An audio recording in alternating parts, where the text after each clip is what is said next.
বিশ্বনবী বলেন কিয়ামতের দিন ওই হিন্দুর পক্ষে তোর বিরুদ্ধে আমি বাদী হয়ে দাঁড়াবো। পৃথিবীর কোন ধর্মে এরকম স্টেটমেন্ট পাবেন? পাবেন? আপনি ভাবছেন আপনি নামাজ পড়লে হাজী সাহেব কপালে দাগ ফেলায় দিলে আপনি সালসালায় জান্নাতে চলে যাবেন না? খবরদার। বিশ্বনবী বলেন কোন সংখ্যালঘুর উপর যদি কেউ আক্রমণ করে, তার প্রাপ্যতাকে না দিয়ে যদি তাকে ঠকায়, তার উপর জুলুম করে, তার সম্পদ যদি কেড়ে নেয়, আমি নবী, তুমি মুসলিম হইতে পারো, মুসল্লি হইতে পারো, তার পক্ষে তোমার বিপক্ষে আল্লাহর দরবারে বাদী হয়ে দাঁড়াবো। আচ্ছা লালমনিরহাটের ভাইরা, কথা বুঝতে পারলে আওয়াজ করে উত্তর দেন। বিশ্বনবী যদি কারো বিপক্ষে দাঁড়ায় কিয়ামতের দিন, আই রিপিট, আমি আবারও বলছি, বিশ্বনবী যদি কিয়ামতের দিন কারো বিপক্ষে দাঁড়ায়, ও তো সালসালায়া জান্নাতি, তাই না? জান্নাতি না? যে নবীর সুপারিশ ছাড়া জান্নাতের গেটও দেখা যাবে না, ওই নবী যদি বলে তোর বিপক্ষে আমি বাদী হয়ে দাঁড়াবো, ওই জান্নাতে আর ঢোকার কোনো সুযোগ আমাদের থাকবে? এখানেই শেষ না আমার প্রিয় লালমনিরহাটের ভাইয়েরা, এখানেই শেষ নয়। বিশ্বনবী বলেন মান কাতালা মুআহাদান, বুখারীর বর্ণনা, মান কাতালা মুআহাদান লাম ইয়ারাহ রাইহাতাল জান্নাহ। কেউ যদি, কোন মুসলিম যদি অন্যায়ভাবে কোনো সংখ্যালঘুকে হত্যা করে, কোনো হিন্দুকে হত্যা করে, কোনো বৌদ্ধরে হত্যা করে, অন্যায়ভাবে কোনো মুসলিম যদি কোনো সংখ্যালঘুরে হত্যা করে, জান্নাতে যাওয়া তো দূরের কথা, ওই মুসলিম জান্নাতের ঘ্রাণও পাবে না। সেই বুখারীর বর্ণনা, মান কাতালা মুআহাদান লাম ইয়ারাহ রাইহাতাল জান্নাহ ওয়া ইন্না রিহাহা লা ইউজাদু মিন মাসিরাতি 40 আমা। যে জান্নাতের ঘ্রাণ 40 বছর দূরের রাস্তা থেকেই পাওয়া যায়। সুবহানাল্লাহ পড়েন। প্রিয় ভাইরা, এখান থেকে জান্নাতে পৌঁছতে লাগবে 40 বছর। এত দূর, কত বছর? সবাই বলেন কত বছর? এখান থেকে জান্নাতে পৌঁছতে লাগবে 40 বছর। এত দূরে থাকতেই জান্নাতের ঘ্রাণ আপনার নাকে এসে ধাক্কা মারবে। বিশ্বনবী বলেন যে ব্যক্তি কোন সংখ্যালঘুকে হত্যা করে, জান্নাতের ঘ্রাণ তো পাবেই, জান্নাতে তো ঢুকতে পারবেই না, জান্নাতের ঘ্রাণও তার নাকে লাগবে না। পড়েন নাউযুবিল্লাহ। তাহলে সংখ্যালঘুদের ব্যাপারে ইসলামে অধিকার দেয়া আছে না নাই? লালমনিরহাটের ভাইয়ের আওয়াজ করে বলেন, আমার সংখ্যালঘু হিন্দু ভাইদের রাইটস, অধিকার আমাদের ইসলামে প্রোটেক্টেড আছে না নাই? এখানেই শেষ না। বিষ্ণু ইসলাম আপনার অমুসলিম প্রতিবেশীর সাথে ভালো আচরণ করতে বলেছে। আমাদের হয় না, এটা মুসলিম পাড়া, ওটা বৌদ্ধ পাড়া, হয় না? অনেক সময় হয় না, এটা আমাদের মুসলিম পাড়া, ওইটা হিন্দু পাড়া, এরকম আছে না নাই? লালমনিরহাটে নাই না? আছে? হিন্দু যদি আপনার প্রতিবেশী হয় কি করবেন? ওরে কষ্ট দিবেন নাকি? কেন? ও তো হিন্দু, ও তো আমার আল্লাহরে ডাকে না, ওরে কষ্ট দিলে জায়েজ হবে না? খবরদার। বিষ্ণু ইসলাম বলেন মান কানা ইউমিনু বিল্লাহ ওয়াল ইয়াউমিল আখির ফালিউকরিম জারাহ। যে আল্লাহ বিশ্বাস করে আর আখিরাতে বিশ্বাস করে, সেজন্য প্রতিবেশীর সাথে ভালো আচরণ করে। সুবহানাল্লাহ।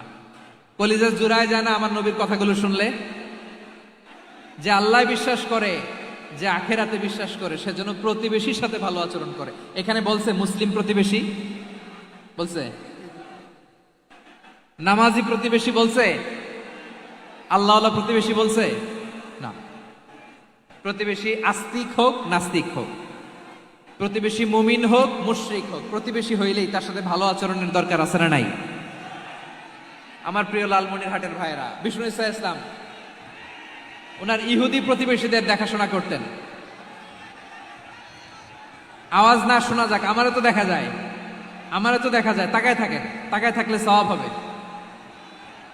কোরআনের কথা যেখান থেকে হয়, এদিকে তাকায় থাকলেই বরকত। তাকায় থাকেন। জি জি, মাইক, আমি তো আর মাইক ঠিক করতে আসি না এদিকে, এই মাইক ঠিক করবো, ওই মাইক ঠিক করবো, ওদিকে পাইলট বলবে হুজুর চলে আসেন। জি বসুন, বসুন, মাশাআল্লাহ। হ্যাঁ, খুব শান্ত, ঠিক আছে। পুলিশ ভাইরা না খেয়ে দিনরাত আপনারা যাতে সুশৃঙ্খল একটা প্রোগ্রাম উপহার পান, এটাই চেষ্টা করতেছে। আপনাদেরকে কষ্ট দিতে আসে নাই, একটু একটু সহযোগিতা করেন। জি মাশাআল্লাহ। হ্যাঁ, ঠিক আছে। আমার প্রিয় ভাইরা, প্রতিবেশী আস্তিক হোক নাস্তিক হোক, মুসলিম হোক হিন্দু হোক, তার সাথে ভালো আচরণ করতে হবে। বিষ্ণু ইসা ইসলাম ওনার ইহুদি প্রতিবেশীর বাসায় যেতেন। কোন প্রতিবেশী? ইহুদি। আওয়াজ করে বলেন, কোন প্রতিবেশী? ইহুদি। এক ইহুদি কিশোর বিষ্ণু ইসা ইসলামের খেদমত করতে, ইহুদি ছেলে আমার নবীর খেদমত করতো, তারা ছিল নবীর প্রতিবেশী। তো অনেক দিন হয় ইহুদি ছেলেটা আসে না। বিষ্ণুনবী খোঁজ দিলেন, ঘটনা কি? একটা ইহুদি ছেলে না আমার খেদমতে আসতো, ছেলেটা কই? খোঁজ নিয়ে জানলেন ছেলেটা অসুস্থ। বিষ্ণু ইসা ইসলাম ওই ইহুদির বাড়িতে চলে গেলেন ওই ছেলেটাকে দেখা করার জন্য, ভিজিট করার জন্য। সুবহানাল্লাহ পড়বেন না? গেলেন, যে দেখে ইহুদি ছেলেটা মুমূর্ষ, যান যান যায় যায় ভাব, বিছানায় পড়ে আছে, তার বাবা দাঁড়ানো। বিশ্বনবী তার মাথার পাশে বসলেন, মাথায় হাত বুলিয়ে দিলেন, আর ছেলেটাকে বললেন, আসলিম, হে ইহুদি ছেলে, আসলিম, ইসলাম ধর্ম গ্রহণ করো। তো ছোট্ট ছেলে ভাবে আমরা ইহুদি, এখন ইসলাম ধর্ম গ্রহণ করলে আব্বা যদি বকা দেয়। ফানাযারা ইলা ওয়াজহি আবি, ছেলেটা তার বাবার চেহারার দিকে তাকালো, দেখি আব্বা কি কয়। আব্বা যদি বলে তাইলে ইসলাম ধর্ম গ্রহণ করব। ইহুদি ছেলেটা তার বাবার দিকে যখন তাকালো, ওর বাবা বলে, আতি আবুল কাসিম, আবুল কাসিম যা বলে তাই করো। আবুল কাসিম হচ্ছে বিষ্ণু ইসা ইসলামের একটা কুনিয়াত, উপনাম। আমার রাসূলের বড় ছেলের নাম ছিল কাসেম। যেমন দেখবেন আমাদের এলাকায় কারো ছেলের বড় ছেলের নাম যদি হয় আব্দুল্লাহ, এরা আব্দুল্লাহর বাপ বলে ডাকে। কারো বড় মেয়ের নাম যদি হয় ফাতেমা, এরা কি ডাকে? ফাতেমার বাপ বলে না? তো বিষ্ণু ইসা ইসলামের বড় ছেলের নাম ছিল কাসেম। ইহুদি বাবা বলল, আতি আবুল কাসেম, আবুল কাসেম যা বলে তাই শোনো, মানে মোহাম্মদ যা বলে তাই শোনো। এই কথা শুনে ছেলে সাহস পাইছে, ছেলে আবার পড়তে আরম্ভ করলো, আশহাদু আল্লাহ ইলাহা ইল্লাল্লাহ ও আশহাদু আন্না মুহাম্মাদার রাসূলুল্লাহ, পড়েন আল্লাহু আকবার। বিশ্বনবীর আহ্বান শুনে ওই আহ্বানে সাড়া দিয়ে ইহুদি ছেলে শাহাদা পড়ে মুসলমান হয়ে গেল। তার হৃদয়টারে ইমানের নূর দিয়ে আলোকিত করে দিল কে? প্রিয় ভাইরা, এবার রাসূল সাল্লাল্লাহু আলাইহি ওয়াসাল্লাম বের হয়ে আসলেন ঘর থেকে, আর বললেন, আলহামদুলিল্লাহিল্লাযী আনকাযাহু মিনান নার, প্রশংসা সে আল্লাহর, যে আল্লাহ জাহান্নামে চলে যাচ্ছিল প্রায় এমন একটা লোককে মুহূর্তের মধ্যে কালেমায়ে শাহাদাতের বদৌলতে জান্নাতি বানায় দিলেন। আওয়াজ করে পড়েন সুবহানাল্লাহ। এই হাদিস থেকে আমরা কি শিখলাম? What is the moral of the story? এক নম্বর স্টোরি হলো, প্রতিবেশী ইহুদি হোক হিন্দু হোক, যাবেন, সুসম্পর্ক রাখবেন, উপহার দিবেন, বিপদে পাশে দাঁড়াবেন, তাইলেই তো আপনাদের প্রতি, মুসলমানদের প্রতি তারা আকৃষ্ট হবে, ঠিক কিনা বলেন? আপনি যদি হিন্দুদের সাথে বৌদ্ধদের সাথে নাই মিশেন, নাস্তিকের কাছে নাই যান, তো ইসলামের সৌন্দর্যটা ওরা বুঝবে কেমনে? আমার অনেক হিন্দু পরিচিত ভাই আছে, ওরা আমাদের ইফতারির প্রোগ্রামে এসে একসাথে ইফতারি করে। অনেক মদখোর আমার সাথে বসে একসাথে ডিনার করে, হাফ প্যান্ট পরা, গলায় স্বর্ণের চেইন, হাতে স্বর্ণের ব্রেসলেট, আইসা আমার সাথে ডিনার করছে, আছে এরকম। গাঁজাখোর, আমি বলি আসো, welcome welcome to my dinner, আসো বসো, বসলেই তো আমি ওর ডিএনএ, চিন্তার ডিএনএ চেঞ্জ করে দেওয়ার সুযোগ পাবো। চিল্লায় বলো ঠিক কি না? আসতে হবে আমার কাছে। Our door is open, the door of Islam is open 24/7। সব সময় আমাদের ইসলামের দরজা আমার অমুসলিম ভাইদের জন্য খোলা আছে না নাই? এই হাদিস থেকে দুইটা শিক্ষা। এক নম্বর শিক্ষা, প্রতিবেশী মুসলিম হোক অমুসলিম হোক, যান, অসুস্থ হইলে একটু আপেল নিয়ে যান, আঙ্গুর নিয়ে যান, কমলা নিয়ে যান, তাদের সাথে ভালো আচরণ করেন। ইসলামের বিউটি দেখে, সৌন্দর্য দেখে অবাক হবে, নসিব ভালো হলে কোনোদিন কালিমা পড়ে মুসলমান হয়ে যাবে, ঠিক কিনা বলেন? তাহলে অমুসলিমের সাথে ভালো সম্পর্ক। বিশ্বনবী ইহুদির বাড়িতে গেলেন, ইহুদির বাড়ি, আর আমার মুসলমান ভাই আমার কাফের বলে, এরকম আছে না নাই? মুসলিম মুসলিমরা দেখতে পারে না, সহ্য করতে পারে। বিশ্বনবী সাল্লাল্লাহু আলাইহি ওয়াসাল্লাম ইহুদির বাড়িতে গেলেন, এটা একটা শিক্ষা। আরেকটা শিক্ষা হলো, ভাইয়েরা, ধাক্কা মারে এসে সামনে এসে কি লাভ? প্রোগ্রাম তো শেষ হচ্ছে, এখনই শেষ হচ্ছে। তো এই যে আমাদের বকশি ভাই ওয়াদা নিল, হাত তোলালো, মিম বলে এত কথা বললো, তো আমি জেলায় জেলায় যে খালি হাত নাড়াই তোমাদের জন্য নাকি? হ্যাঁ, হাত নাড়াই শুধু। এই ধাক্কাইতে ধাক্কাইতে এদিকে এসে হাত নাড়াইতেছে, হয়েছে তো, দেখলাম তো, ঠিক আছে, মাশাআল্লাহ, অনেক সুশৃঙ্খল, অন্যান্য যে কোনো জেলার জন্য সুশৃঙ্খল। আমার দিকে তাকাও, আমার দিকে তাকাও, ঠিক আছে। এই যে দাঁড়িয়ে আছে, একটা ছেলে নড়ে না, দেখছেন? মাশাআল্লাহ মাশাআল্লাহ মাশাআল্লাহ। হ্যাঁ, এইভাবেই। আর কয়েকটা মজাদার কথা আছে, শোনো। এই হাদিস থেকে আমাদের শিক্ষা হলো, আমার প্রতিবেশী যেই ধর্মের হোক আমি সম্পর্ক রাখবো, অসুস্থ হলে যাব, কি বলেন ভাইরা, যাবেন না? যাবেন না আপনারা? আচ্ছা, 2 নম্বর শিক্ষা হলো বিষ্ণু ইসা ইসলামের খাদেম ছিল ইহুদি, এতদিন খেদমত করলো, একদিনও বিশ্বনবী ওরে কালিমার দাওয়াত দেয় নাই। কারণ কি? বিশ্বনবী একটা ভালো সময়ের অপেক্ষা করতেছিলেন, প্রপার টাইমিং। দাঈর কাজ হচ্ছে দাঈ ইলাল্লাহ, সে হচ্ছে সুযোগ সন্ধানী। দাঈ সুযোগ খোঁজে, কখন দাওয়া দিলে ব্যাটে বলে হবে, ঝুপ বুঝে কোপ মারে, ঠিক কিনা বলেন? বিষ্ণু ইসা ইসলাম ভালো সময়ের অপেক্ষা করতেছিলেন, দেখি ভালো সময় আসুক আসুক আসুক আসুক। আস্তে আস্তে এমন সময় আসছে, ছেলে এবার মুমূর্ষ, অসুস্থ ব্যক্তির হৃদয় অত্যন্ত নরম থাকে। হসপিটালে যখন কেউ যায় তার হৃদয়টা বড্ড নরম থাকে, মৃত্যুর ভয়ে তার অন্তরটা নরম থাকে, ঠিক কিনা বলেন?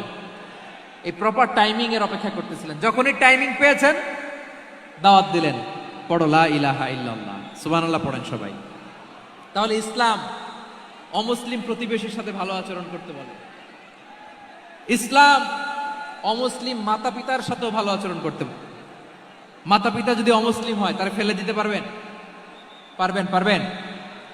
আমার লালমনিরহাটের ভাইয়েরা, অনেক হিন্দু ছেলে আমাদের হাতে শাহাদা পড়ে মুসলিম হয়, কিন্তু ওর মা মুসলমান হয় নাই, বাবাও হয় নাই, এরকম আছে না নাই? তো ও হয়েছে মুসলিম, মা বাপ হিন্দু, এখন মা বাপ কি বাদ? হ্যাঁ, মা বাপ বাদ দেয়া যাবে? যেই মা আপনারে 9 মাস 8 মাস পেটে ধারণ করলো, আপনার মায়ের নার ছেঁড়া ধন, আপনি ওই মারে বাদ দিতে পারবেন? যে মায়ের বুকের তাজা দুধ খেয়ে আপনি আজকে বাড়ন্ত তাজা তরতাজা, ওই মারে বাদ দেয়া যাবে? মায়ের এক ধারে দুধের দাম, কাটিয়া গায়ের চাম, পাপুষ বানাইলেও ঋণের শোধ হবে না, এমন দরদি ভাবে কেউ হবে না আমার মাহা গো। মায়ের এক ধারে দুধের দাম, কাটিয়া গায়ের চাম, পাপুষ বানাইলেও ঋণের শোধ হবে না, এমন দরদি ভাবে কেউ হবে না আমার মাহা গো, ঠিক কিনা? মাকে তো বাদ দেওয়া যায় না। وَقَضَى رَبُّكَ أَلَّا تَعْبُدُوا إِلَّا إِيَّاهُ وَبِالْوَالِدَيْنِ إِحْسَانًا। আল্লাহ বলে অবধারিত 2টা ভার্ডিক্ট তোমাদের জন্য, এক আল্লাহর ইবাদত করবা আর মা বাবার প্রতি ইহসান করবা। আদেশটা কার? মা বাবার প্রতি ইহসান করতে হবে। আমার মা হিন্দু হোক ভালো আচরণ করতে হবে, বৌদ্ধ হোক ভালো আচরণ করতে হবে। আমার যে সমস্ত হিন্দু ভাইয়েরা মুসলিম হয়েছে, তোমাদের মা বাবা এখনো মুসলমান হয় নাই, তাদের সাথে ভালো আচরণ করতে হবে। আপনাদের খেদমত নিজে করতে হবে অথবা খেদমতের ব্যবস্থা করাই দিতে হবে। মান্থলি যে খরচ লাগে এটা দিতে হবে। আরে তুমি এখন মুসলিম, তোমার মা বাবা হিন্দু, এখনই তো সুযোগ ইসলামের সৌন্দর্য দেখানো। এখন মা বাবা যদি দেখে আরে এটা হিন্দু থাকতে তো বদমাইশ ছিল, বেয়াদব ছিল, কি এমন ধর্ম সে গ্রহণ করলো যেটা গ্রহণের সাথে সাথে সে পাল্টে গেল? কি এমন ধর্ম সে গ্রহণ করেছে যেটা তার জীবনকে আলোকিত করে দিয়েছে? নসিব ভালো হইলে তারাও কালিমা পড়ে মুসলমান হয়ে যাবে। বিষ্ণু ইসা ইসলামের স্ত্রীর নাম ছিল আয়েশা রাদিয়াল্লাহু তাআলা আনহা, আবু বকর রাদিয়াল্লাহু তাআলা আনহুর মেয়ে। আবু বকর রাদিয়াল্লাহু তাআলা আনহুর আরেক মেয়ের নাম হচ্ছে আসমা। কি নাম?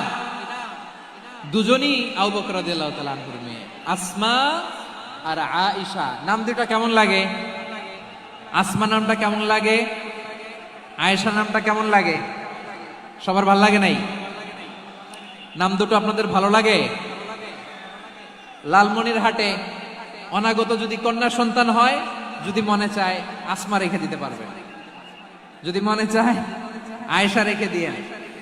দেশে বিদেশে এয়ারপোর্টে রাস্তা ঘাটে শুধু বলে হুজুর একটা নাম দেন, আমার ছেলের একটা নাম দেন, মেয়ের একটা নাম দেন। তো আমার মনে আছে যশোরের আবদিনের মাহফিলে আমি একটা দুইটা নাম দিয়েছিলাম।